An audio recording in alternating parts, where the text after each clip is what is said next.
네, 안녕하십니까 시청자 여러분, 박정호입니다. 11월 10일 화요일 방송 시작하겠습니다. 자, 뭐 지금 뉴스를 보면 제일 먼저 눈에 띄는 게 바로 이 백신 소식이죠.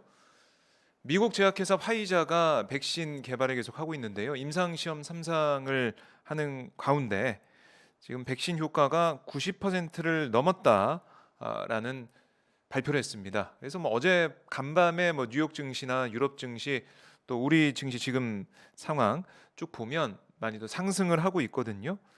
코로나19가 가져다준 일상의 파괴, 이런 것들이 이제 사라질 수 있다라는 기대와 희망이 생기면서 증시 또 반응을 하고 있고 희망적인 그런 생각을 할 수 있는 그런 상황이 됐습니다.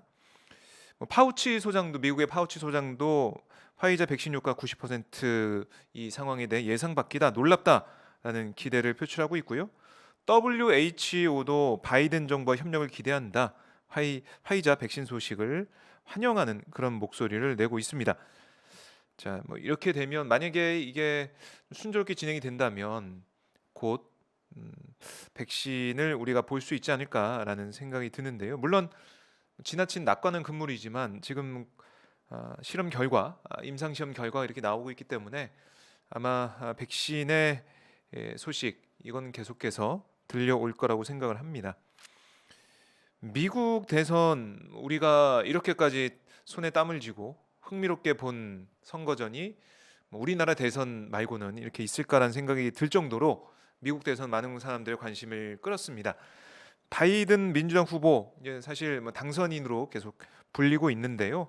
승리 선언을 한 상황이고, 첫 행보를 보면 또 눈에 띄는 게 뭐냐면 트럼프 대통령과 많이 다릅니다. 바로 코로나 통제에 대해서 얘기하고 있거든요.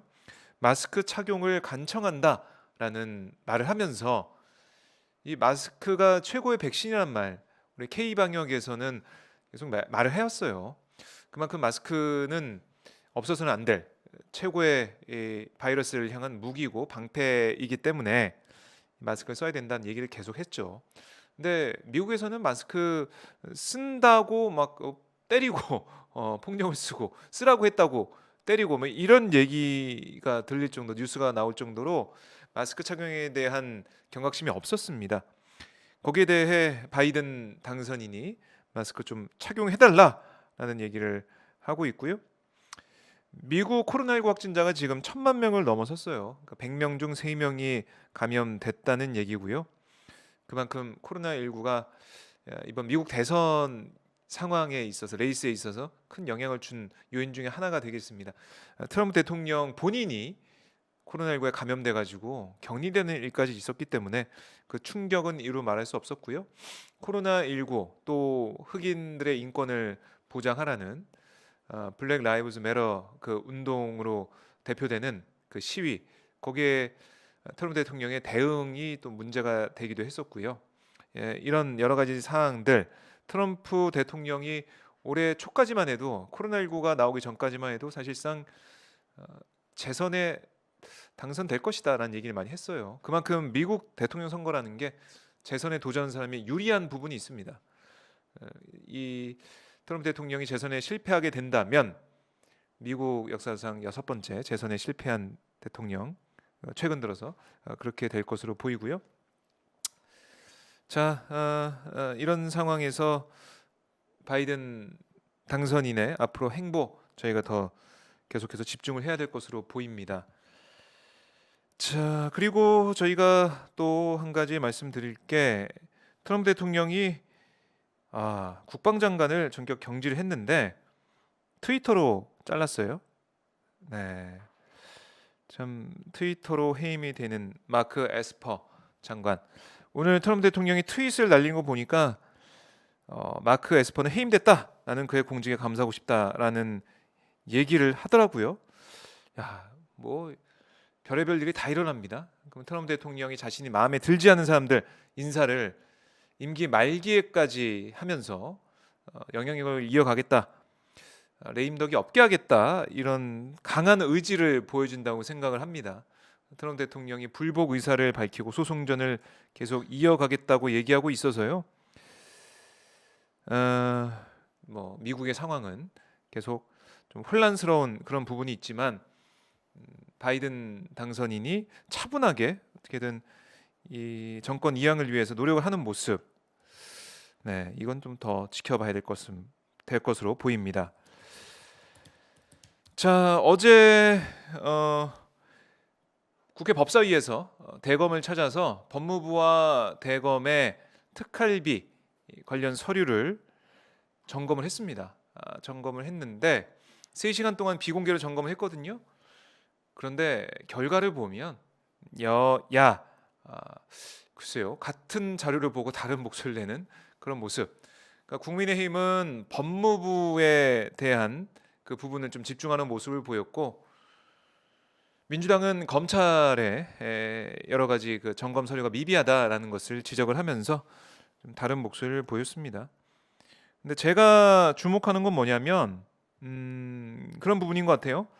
그러니까 어제 김도부 의원과 백혜련 의원이 비공개 점검을 하고 기자들에게 얘기한 부분을 보면, 백혜련 의원은 대검찰청은 각급 검찰청별로만 정리해서 제출했고 특수활동비 영수증과 집행 내역서 등이 제대로 갖춰지지 않아서 정부로서 가치가 없었다라고 얘기를 했습니다. 김도부 의원은 그러자 대검보다도 법무부의 자료 소명이 더 부실했다. 추 장관 개인 명의로 쓰인 특활비는 없었지만 법무부 검찰국 등에 들어간 특활비가 제대로 소명되지 않았다고 했는데요. 그러니까 추 장관은 취임하고 나서 특활비를 안 썼다고 했어요. 본인도 얘기했고 김도부 의원도 이렇게 인정을 한 겁니다. 근데 윤석열 총장 같은 경우는 이번에 제출한 자료, 백혜련 의원의 말에 따르면 총장의 유용 여부에 대해서는 알 수 없는 그런 자료였다라고 얘기를 했어요. 여기서 좀 차이가 있는 부분인데 국민의힘에서는 이 부분을, 만약에 추미애 장관이 쓴 부분인데 이게 뭐 잘 안 됐다라고 하면 분명히 문제 제기했겠죠. 하지만 문제 제기가 없었습니다. 추 장관이 안 썼기 때문에 이 부분들을 좀 비교해 볼 수 있는 그런 부분인데요. 잘 부각이 안 된 것 같고요. 그리고 김도부 의원은 매년 전체 검찰에 배정되는 특활비 가운데 16% 정도가 서울중앙지검에 가고 있다라고 얘기를 했습니다. 그러니까 서울중앙지검이 수사를 많이 하고 또 주요 사건들 많이 하기 때문에 그런 부분이 있다고 생각하는데, 문제는 예년 수준하고 비교를 해봐야죠. 그러니까 윤 총장이 취임하기 전과 그 후에 어떻게 바뀌어 왔느냐, 그게 중요한데 백혜련 의원이 거기에 대해서 얘기를 했습니다. 서울중앙지검에 배정된 특활비가 지난해 대비할 때 절반 수준으로 줄어들었다는 거예요. 그러니까 서울중앙지검이 윤 총장하고 사이가 별로 안 좋지 않습니까? 이성윤 지검장도 있고 그런 상황에서 서울중앙지검이 특활비를 예년과 비교해서, 지난해 비교해서 못 받았다는 겁니다. 왜 그랬을까? 이게 좀 의심스러운 부분이고요. 추미애 장관이 이런 부분들을 좀 들었다라고 얘기를 하면서 했는데, 이게 어떻게 보면 또 중요한 부분이죠. 그러니까 추 장관이 어떻게 썼느냐, 어떻게 어디다 썼느냐, 이 부분하고, 그리고 정말로 뭔가 편차가 있는 그런 부분들이 있느냐는 건데, 물론 이 세부 내역을 좀 봐야 알 수가 있는 거겠지만 이게 자료가 점검할 수 있는 그런 세부 자료가 잘 없다는 거 아니겠습니까? 볼 수가 없는 상황이고 준비가 안 된 상황이었습니다. 그래서 이 부분은 앞으로도 법무부와 대검의 특활비 문제 법사위에서 아마 또 논의가 될 것으로 보이는데, 우선 어제 현장 점검 상황은 이렇다는 것을 정리를 해드리겠습니다. 그리고 또 하나 볼게, 어제 공수처장 후보 추천위원회가 각 위원들이 추천한 후보 10여 명의 후보를 발표를 했습니다. 다 후보를 받았고요. 거기에서 일부는 뭐 공개하고 또 일부는 오늘 공개를 했는데, 눈에 띄는 게 뭐냐면 여야 추천위원들이 추천한 후보가 누구냐, 거기에 좀 관심이 모아지는 그런 부분들이겠죠. 보면 공수처장 후보에 보면 먼저 대한변협 이찬희 대한변호사협회 회장이 추천한 사람 보면 김진욱 헌법재판소 선임연구관, 이건희 국민권익위원회 부위원장, 한명관 법무법인 바른변호사 3명이 추천이 됐고, 김진욱 선임연구관은 판사 출신이고 이건희 부위원장과 한명관 변호사는 검사 출신이고요. 특히 이건희 부위원장은 5.18 민주화운동 특별조사위원장으로 활동한 경력도 있습니다. 민주당 같은 경우 보면 추천위원들이 판사 출신인 전종민, 권동주 변호사 2명을 또 추천을 했어요. 판사 출신, 특히 전종민 변호사는 박근혜 전 대통령의 탄핵 심판 사건에서 소추위원 대리인단으로 활동한 경력이 있습니다. 판사 출신의 민주당 이 후보 2명, 반면에 국민의힘 측 추천위원들은 4명의 후보를 추천을 했는데 김경수, 강찬우, 석동현, 손기호 변호사, 검사 출신으로만 4명을 추천했어요.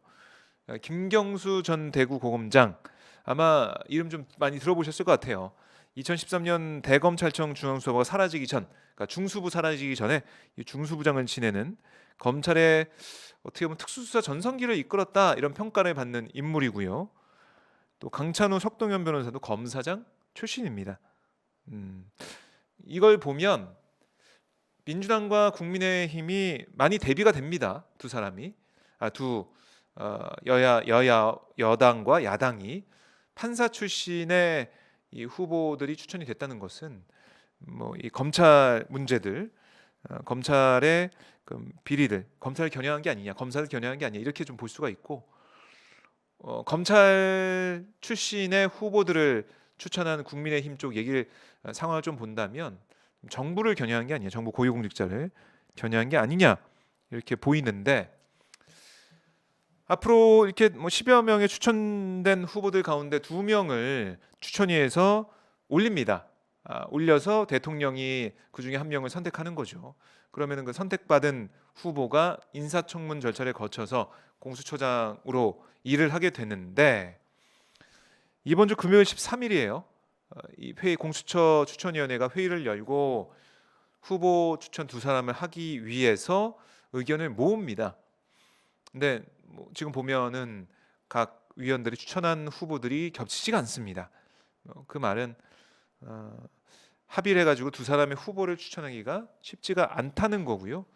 뭐 판사 출신과 검사 출신은 아니고, 또 이런 모습을 볼 때 아마 민주당이나 이 국민의힘에서 추천한 후보 말고 변협에서 추천한 후보 중에 2사람이 선택할 가능성도 있는데, 제일 뭐 근원적인 문제는 이게 7명 추천위원 중에 6명이 찬성을 해야 되잖아요. 근데 7명 중에 2명이 국민의힘 추천위원입니다. 그러니까 국민의힘이 반대하는 사람은, 후보는 추천이 될 수 없다고 볼 수가 있겠죠. 비토건이라고 이른바 부를 수가 있는데요. 그 상황에서 국민의힘은 급할 게 없다, 어제 주호영 원내대표 얘기를 들어봐도 급할 게 없다라고 얘기하고 있고, 반면에 이낙연 대표는 이번 주에 후보 2명을 추천해가지고 꼭 인사청문이 진행돼서 이번 해 안에, 올해가 가기 전에 이걸 공수처를 출범시켜야 된다라는 절박한 심정을 좀 가지고 있는 것 같아요. 특히 뭐 어떻게 보면 이낙연 대표의 앞으로의 정치 일정과도 연관이 돼 있다라고 볼 수가 있습니다. 연관이 돼 있다고 볼 수가 있어요. 왜냐하면 뭐 이런 겁니다.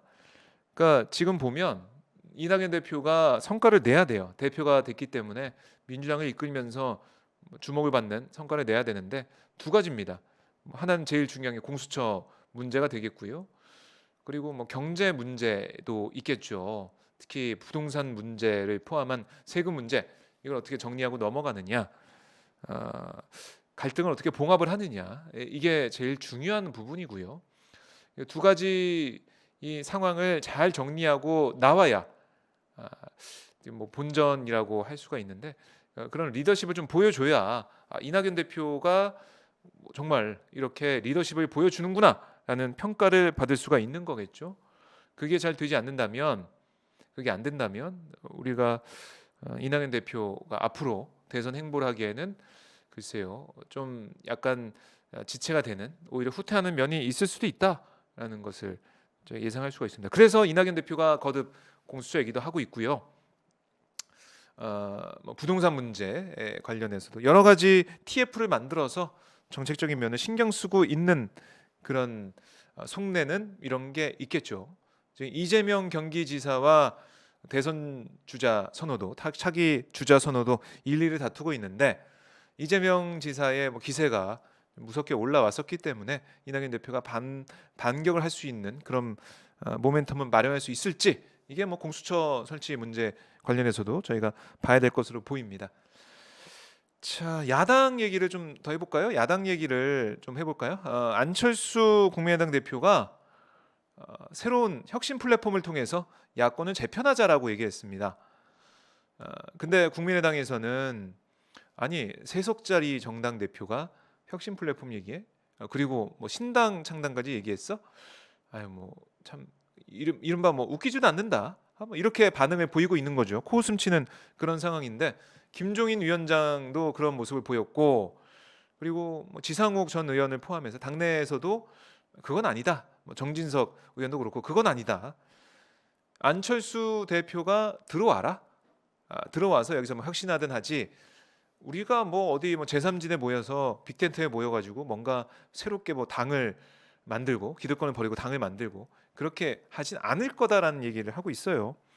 그 점을 볼 때 안철수 대표의 제안은 거부가 된 것으로 좀 보여지는데, 저는 지금 상황도 그렇지만 내년 재보궐선거 이후의 상황을 좀 봐야 된다고 생각합니다. 지금은 김종인 비대위원장이 있기 때문에 김종인 위원장이 반대하는 거부하는 것들을 하기가 쉽지가 않아요. 김종인 위원장의 리더십이 살아있기 때문에. 근데 이 리더십이 평가가 받는 게 바로 내년 재보선입니다.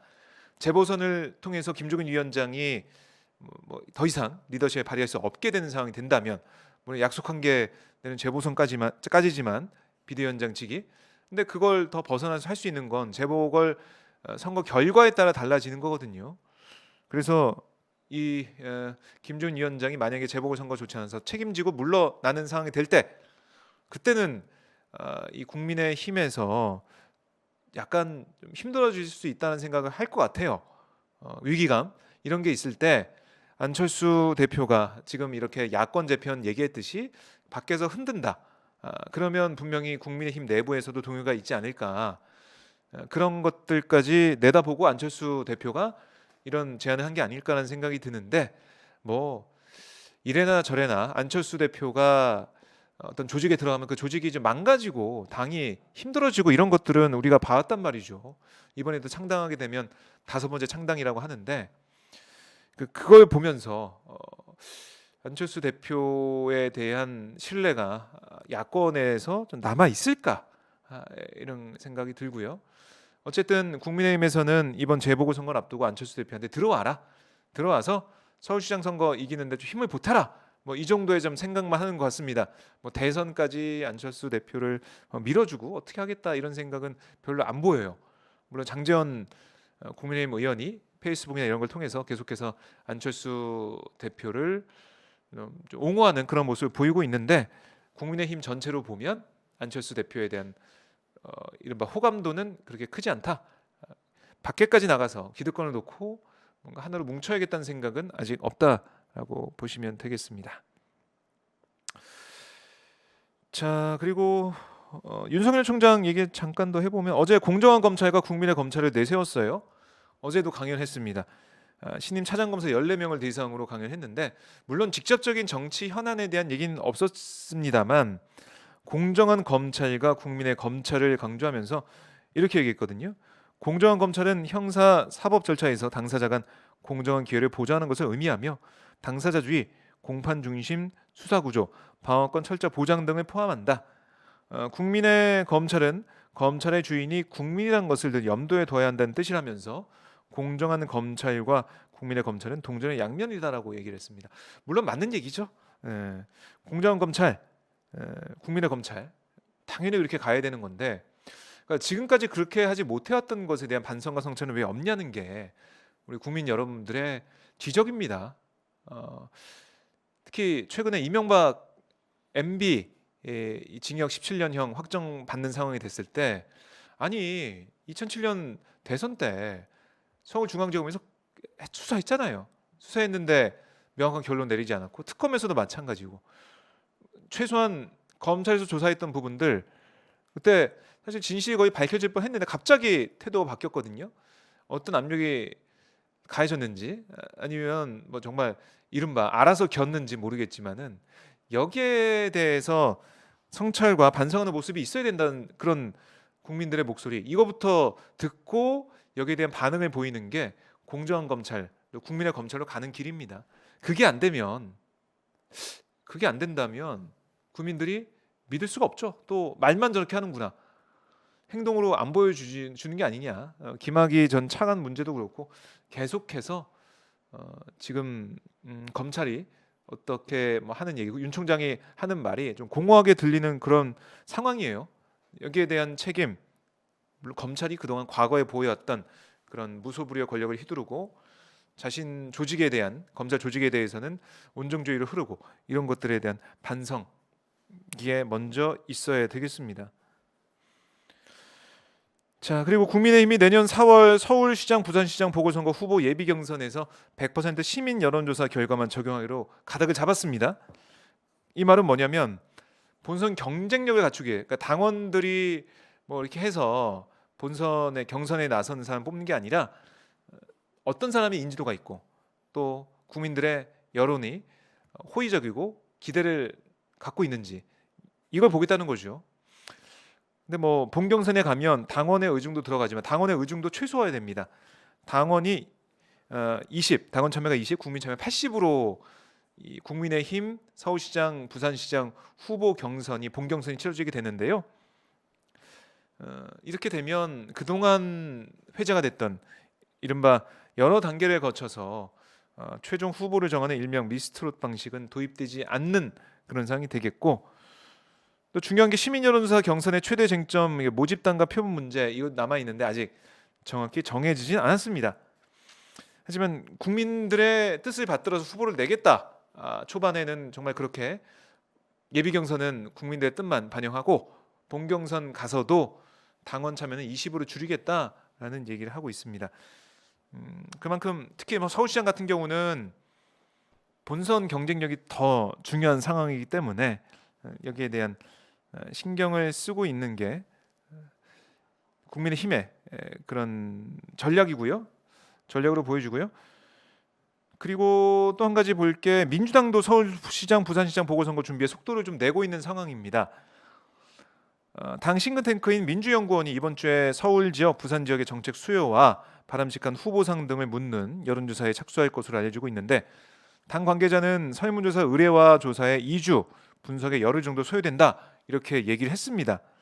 이번 주 설문조사를 의뢰하면 이번 달 안에 아니면은 다음 달 초까지 결과가 나올 것 같다고 얘기를 했는데, 부동산과 양극화 같은 현안에 대한 유권자의 생각을 들여다보고 어떤 후보상을 원하는지, 어떤 후보가 이 서울시장, 부산시장 선거에 보궐선거에 나오면 좋겠는지, 이걸 물어보겠다는 거예요.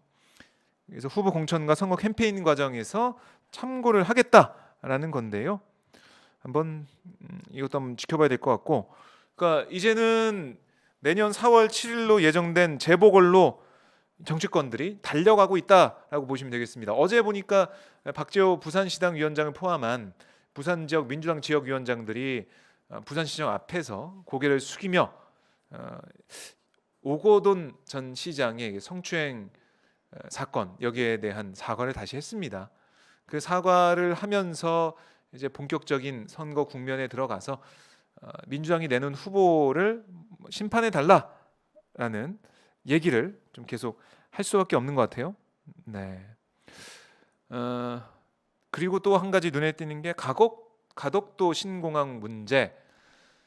이게 가덕도 신공항이 타당성이 있는지 연구 용역을 좀 해보겠다고 해서 국회 국토위에서 20억 예산을 증액해달라고 했는데 국토위에서 거부를 했어요.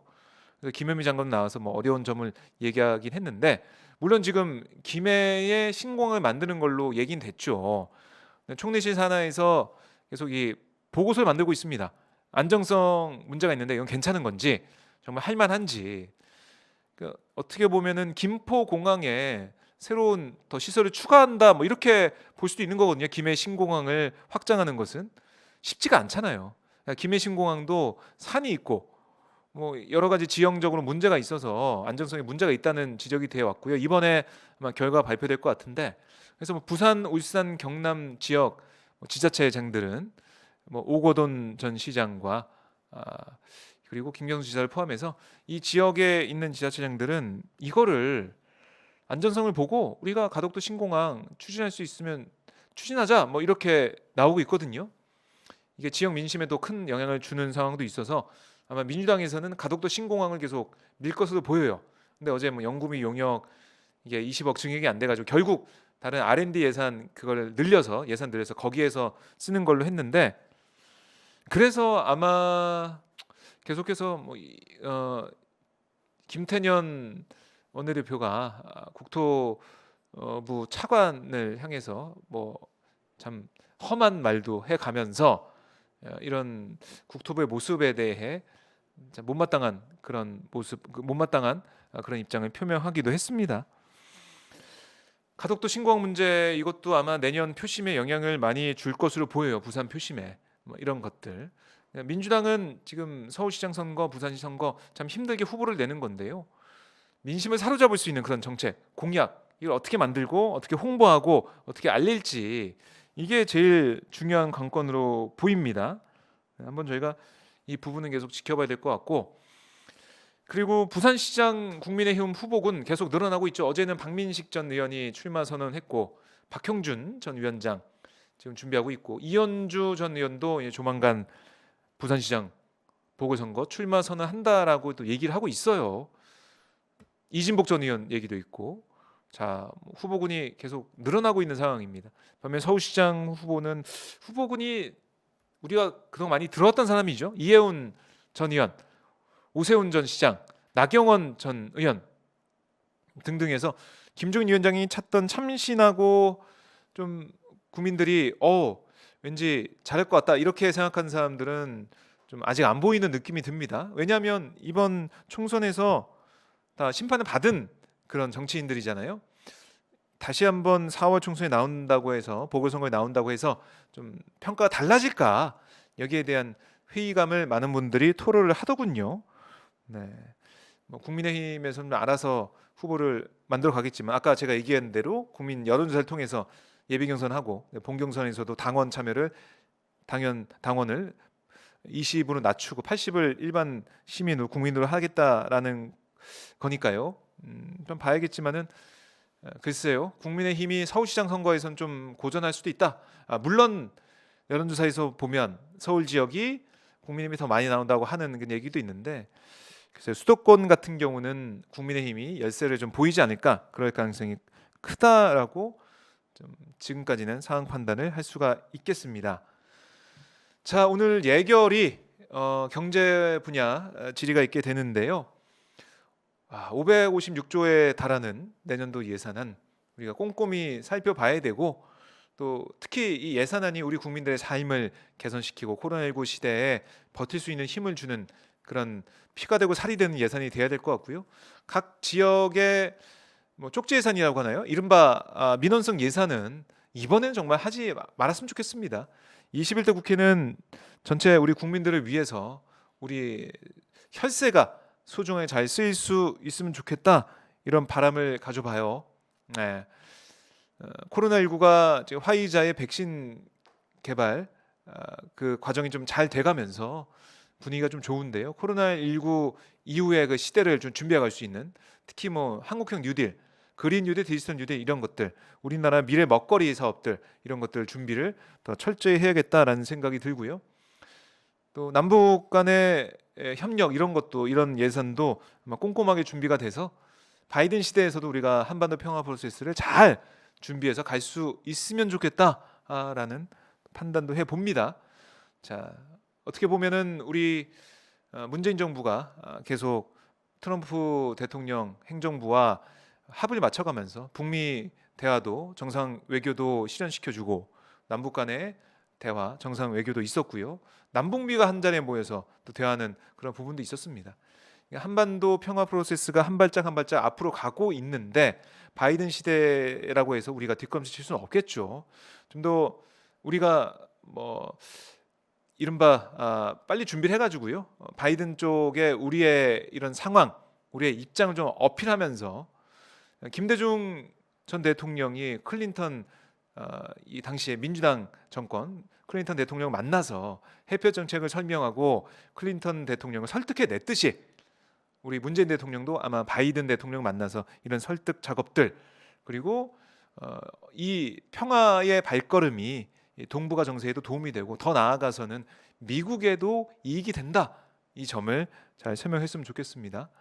바이든 당선인이 이 김대중 전 대통령을 존경한다라는 얘기를 해왔기 때문에 또 넥타이도 바꿔매고 이런 여러 가지 김대중 전 대통령의 발걸음을 알고 있는 사람이기 때문에 또 외교를 해왔던 사람이기 때문에 글쎄요 우리 정부의 이런 얘기들 뭐 무시하거나 외면하지 않을 것 같고요. 저는 잘 대화가 통할 수 있다고 봅니다.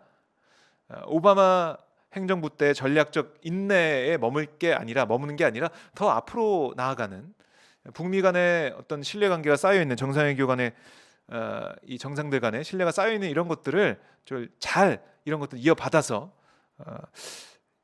한미 간의 이 동맹처럼 잘 사이가 좋은 것처럼 북미 간에도 최소한 종전선언부터 시작해서 비핵화 협상까지 들어갈 수 있는 그런 빠른 발걸음이 좀 있었으면 좋겠어요.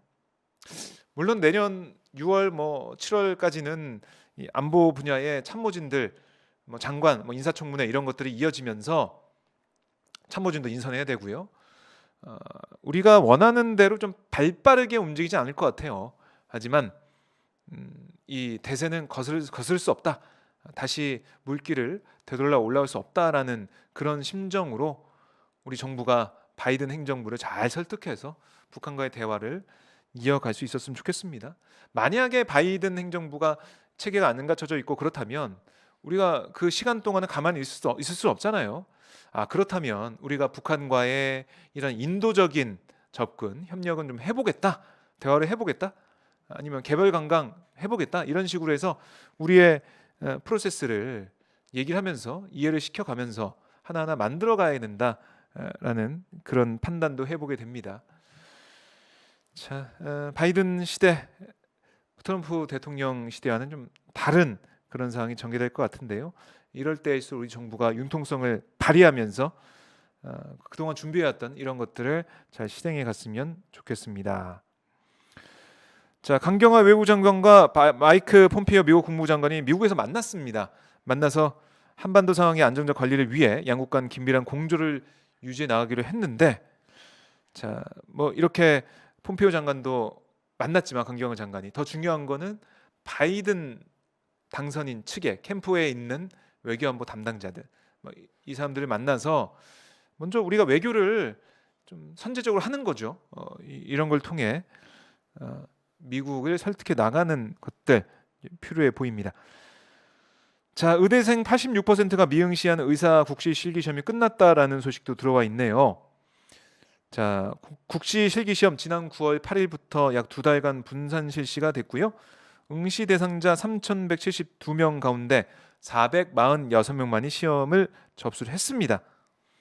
뭐 의대생들 대다수는 시험 못 받고 뭐 본인들이 뭐 이거는 우리가 잘못한 게 아니기 때문에 사과하지 못한다라는 얘기를 하면서 민심을 되돌리지 못한 그런 부분들이 있습니다. 민심을 화나게 한 그런 부분들 이게 풀어줘야 되거든요. 이거 정부가 혼자 할 수가 없는 거예요. 이런 사안을 만들어서 이런 상황을 만든 의대생들이 결자 해지를 했어야 되는데 오히려 정부를 향해서 결자 해지해라. 그러니까 정부의 양보, 항복을 바라는 모습을 보였기 때문에 이거는 안 된 거고, 글쎄요. 이게 투쟁을 하거나 뭔가 선명성 있는 목소리를 낼 때도 퇴로를 마련해 두는 거거든요. 이 정도까지는. 그러면서 협상을 하면서 간극을 좁혀나가는 건데 의대생들은 뭐 없었던 것 같아요. 퇴로도 없었던 것 같고 그냥 직진하겠다는 모습만 보여서 그래서 국민들은 아직까지 이 마음의 응어리가 풀어지지 않고 있습니다. 결국 계속해서 이렇게 좀 갈 것 같은데 물론 내년도 의료 공백 얘기를 하고 있어서 정부도 고심이 많죠. 하지만 국민들의 여론, 정서 이걸 무시하고 그냥 갈 수가 없거든요. 그래서 아마 의대생들이 이 의사 국시를 뭐 다시 실기시험 끝났는데 다시 보거나 이렇게 되기에는 아직까지는 쉽지 않다라고 볼 수가 있겠습니다. 자,